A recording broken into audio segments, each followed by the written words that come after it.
অন্তর্বর্তীকালীন সরকারের রংপুর বিভাগের কোনো উপদেষ্টা নেই প্রশ্নের বিএনপির মহাসচিব মির্জা ফখরুল ইসলাম আলমগীর বলেন, এই বিষয়ে আমি মন্তব্য করতে চাই না, কারণ এই বিষয়টা তো আমাদের না, এটা অন্তর্বর্তীকালীন সরকারের প্রধান উপদেষ্টার এখতিয়ার। আজ বুধবার সকালে ঠাকুরগাঁও শহরের কালীবাড়ি এলাকায় নিজ বাসভবনের সাংবাদিকদের সঙ্গে আলাপকালে তিনি এই কথা বলেন। এর আগে ঠাকুরগাঁও জেলা বিএনপি কার্যালয়ে নতুন ভবন নির্মাণের কাজের উদ্বোধন করেন মির্জা ফখরুল। রংপুর বিভাগের কোনো উপদেষ্টা নেই প্রশ্নের বিএনপির মহাসচিব বলেন, উনি ডক্টর ইউনূস ওনার মেধা, বুদ্ধি ও বিচক্ষণতা নিয়ে বিবেচনা করবেন। যদি কোনো সমস্যা থাকে সেটার সমাধান করবেন, আর যদি দেখেন কোথাও কোনো অসামঞ্জস্য হচ্ছে সেটা তিনিই দূর করবেন। আমি এটা প্রধান উপদেষ্টার ওপর ন্যস্ত করতে চাই না। এ সময় রাজনৈতিক দলগুলোর সঙ্গে কথা বলে উপদেষ্টা নিয়োগ করার কোনো প্রচলন নাই বলেও জানান মির্জা ফখরুল। তিনি বলেন, এটা প্রধান উপদেষ্টার নিজস্ব এখতিয়ার, তাদের সুবিধার জন্য যাকে যাকে নেওয়া দরকার তাকে নেবে। সবাইকে সহিংস থাকার আহ্বান জানিয়ে বিএনপির নেতা বলেন, জাতীয় হিসেবে আমাদের অসহিংসিত হলে চলবে না, সহিংসিত হতে হবে। এত বড় 17 বছরের একটা জঞ্জাল, এটা গার্বেজ তৈরি করা হয়েছে, এটাকে সরাতে 17 দিনে সম্ভব নয়, 17 মাসেও সম্ভব না, এটাই সত্য। এই জন্যই যারা আছে অন্তর্বর্তী সরকারে তাদেরকে সময় দিতে হবে, তাদের প্রধান যে দায়িত্ব সেটা আমরা বারবার করে বলছি। সবগুলো সংস্কার হাত দেওয়ার খুব বেশি প্রয়োজন নেই বলে মনে করি। নির্বাচিত যে পার্লামেন্ট আসবে সেই সংস্কার কাজগুলো করবে।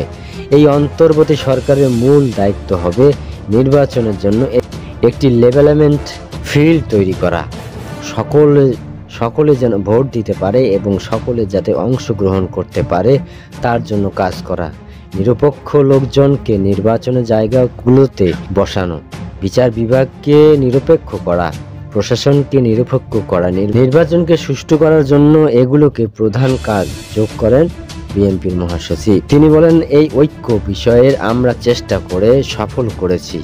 চূড়ান্ত পর্যায়ে আমরা 36টি রাজনৈতিক দল যুগ্মপদ আন্দোলন করেছি, ডান বাম মধ্য সবগুলোকে একত্রে নিয়ে। সেদিন থেকে আমরা বলবো অনেকটা কাজ করেছি। চূড়ান্ত অভ্যুত্থানের মধ্য দিয়ে বিজয় অর্জন হয়েছে। এ সময় ঠাকুরগাঁও জেলা বিএনপির সাধারণ সম্পাদক মির্জা ফখরুল আমিন, অর্থ সম্পাদক শরীফুল ইসলাম শফিক সহ জেলা উপজেলা বিএনপি এবং সহযোগী সংগঠন নেতৃবৃন্দরা উপস্থিত ছিলেন।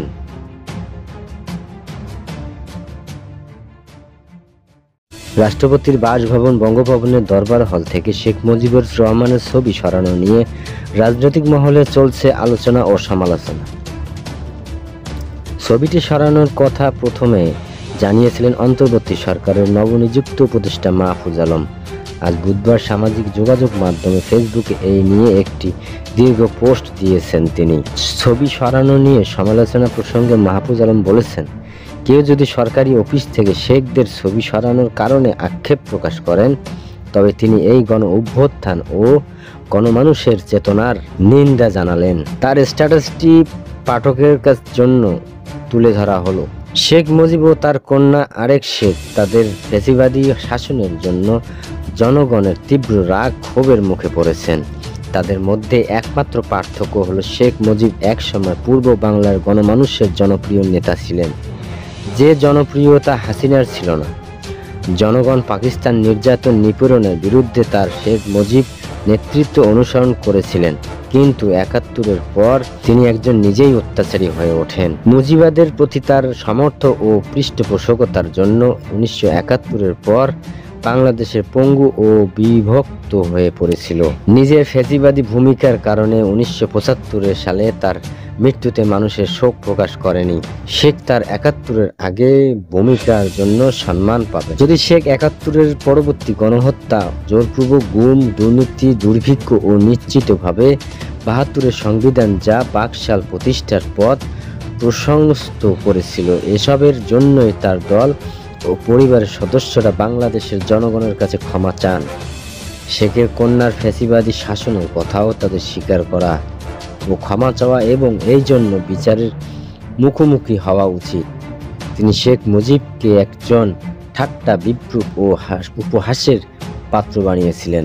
মুজিববাদী রাজনীতি ও শেখ পরিবারের বন্দনা পরিহার করা। কন্যার ফ্যাসিবাদী শাসনের কারণে শেখের ছবি সরানো হয়েছে, কর্মকর্তারা সরিয়েছেন, যদিও তা হয়েছে। যে শাসন মেয়ে করেছে ফ্যাসিবাদী বাবার নামে ও তার ৭১ চেতনার পর বলে তার বাবাকে দেবতুল্য করা হয়েছে। কিন্তু জুলাই গণ অভ্যুত্থানের পর বাংলাদেশের মানুষের সঙ্গে তাদের দুজনের ছবি নির্মূল ও ভাস্কর্য নামিয়ে ফেলেছে। কেউ যদি সরকারি অফিস থেকে শেখদের ছবি সরানোর কারণে আক্ষেপ প্রকাশ করেন, তবে তিনি এই গণ অভ্যুত্থান ও গণমানুষের চেতনার নিন্দা জানালেন। আমাদের মনে রাখতে হবে, ইতিহাসকে মুছে ফেলা যায় না। আমরা এখানে এসেছি ঐতিহাসিক অসংগঠিত অপব্যাখ্যাগুলো দূর করতে।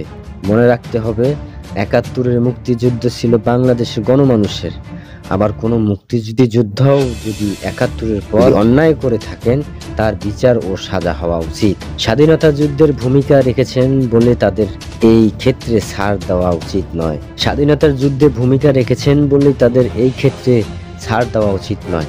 শাসক পরিবারগুলো দেবতুল্য করা ও ক্ষমতাসীন পরিবারগুলো নিজেদের বলে মনে করা, এই থেকে বাংলাদেশকে বেরিয়ে আসা উচিত। ৪৭ ও ৭১-এর পাশাপাশি জুলাইয়ের চেতনা আমাদের সবার স্মৃতিতে বেঁচে থাকুক।